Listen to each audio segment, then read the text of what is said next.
Kung sumiklab ang World War III, anong bansa ang unang mawawasak?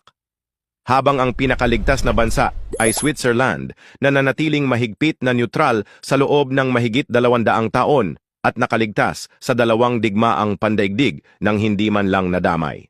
Ngayon, panglima ay ang Israel. Dahil sa paulit-ulit nitong pang-provoke sa mga karatig bansa nito, darating ang oras na sasabayan sila ng Iran, Lebanon at Syria na magpapasabog ng mga missile papunta sa Tel Aviv. Ang mga sundalo mula Egypt ay aatake rin sa mga pasilidad nuklear ng Israel. Mabibigong maharang lahat ng Iron Dome ang mga misil, at dahil abala ang USA sa sarili nitong giyera, maiiwan ang Israel hanggang sa ito'y tuluyang mawasak. Sunod, pang-apat, ay ang Japan. Malamang na salakayin sila ng mga nuclear missile mula China at maging agresyon ng North Korea. Ang kanilang malalaking daungan, base militar, mga lungsod at data centers ang magiging pangunahing target. Pangatlo ay ang Timog Korea.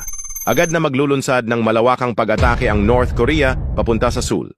Gagamitin nila ang artillery, mga misil at posibleng sandatang kemikal na magpapakita ng matinding kahinaan ng South Korea.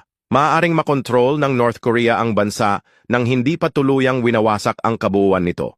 Pangalawa ay ang Taiwan. Tiyak na magsasagawa ang China ng mga missile strike, naval blockade at posibleng full-scale invasion sa loob lamang ng ilang oras matapos sumiklab ang giyera.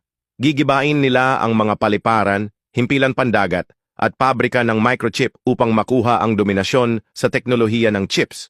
At ang huli, ang Ukraine ang magiging panguna. Gagamitin ng Russia ang pagkakataong ito para magsagawa ng full-scale invasion sa Ukraine at tuluyang sakupin ito habang abala ang NATO at USA sa ibang laban.